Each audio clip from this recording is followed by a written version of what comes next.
Alam nyo ba na itlog at Milo nga lang ay nakagawa na ako ng ganito kasarap na chocolate cake? Kahit wala nga kayong oven ay pwedeng nyo nga rin tong gawin. Kaya naman kung interesado nga kayo ay panoorin nyo nga itong video na to hanggang dulo. Gumamit nga ako dyan ng 5 pirasong itlog. Then naglagay na nga rin ako ng 1 teaspoon na vanilla at 1 kutsarang wash sugar. Hinalo ko nga lang na mabuti hanggang sa wala nang matirang buo-buo na itlog. Pagkatapos ay ilalagay ko naman na dyan yung 5 sachet ng Milo. Sinala ko nga lang gamit ngayong strainer para nga walang masamang buo-buo sa mixture. At naglagay na nga rin pala ako dyan ng 1 teaspoon na baking powder at konting asin. Pagkatapos ay hinalo ko nga lang na mabuti hanggang sa mag-well incorporated yung mga ingredients. At nung ganyan na nga yung consistency ay sasalain ko nga ulit yan gamit nga lang yung strainer. Para nga ma-make sure natin na maging smooth talaga yung ating mixture. At ayan, after ko ang masala sa strainer ay prepare ko naman yung mga gagamitin kong lianera. Lalagyan ko nga lang yan ng cooking oil para nga hindi dumikit yung ilalagay natin na cake butter. At ayan, pagkatapos ko malagyan ng cooking oil ay sinalin ko naman na agad yung mixture para maisalang ko na.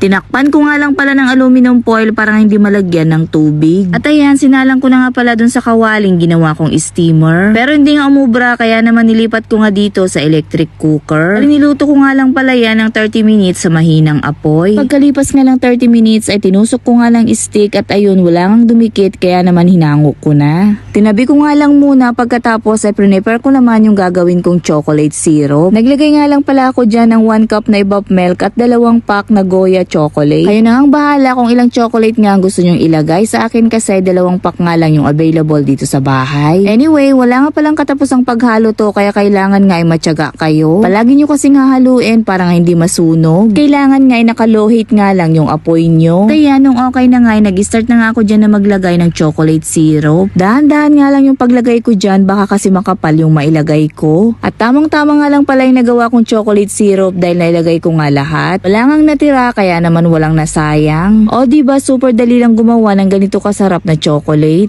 Kahit wala nga kayong oven ay pwede nga rin kayong makagawa ng ganito. Perfect nga tong pang merienda ng mga junakis nyo at pwede nyo nga rin gawing pang birthday cake. O diba kung wala nga kayong budget na pangbili ng birthday cake ay ito na nga lang ang gawin nyo. Napakasimple nga lang din yung gawin at tipid nga rin sa mga ingredients. So ayan, after ko nga maglagay ng chocolate syrup ay maglalagay naman ako ng mga toppings sa ibabaw para naman magandang tignan, diba? Tamang-tama nga naman na may natira pang akong sprinkles at saka marshmallow dito kaya yun na nga lang yung ilalagay ko. Anyway, pinagsama ko na nga pala silang dalawa dyan sa isang plato para naman hindi na ako maraming hugasin. So ayan, titikman na nga natin kung anong lasa. Sa akin, okay naman yung lasa at hindi nga masyadong matamis. Magugustuhan to talaga ng mga junakis nyo dahil tignan nyo naman yung mga toppings na nilagay ko makulay. O siya, gawa na rin kayo. Yun lang, salamat.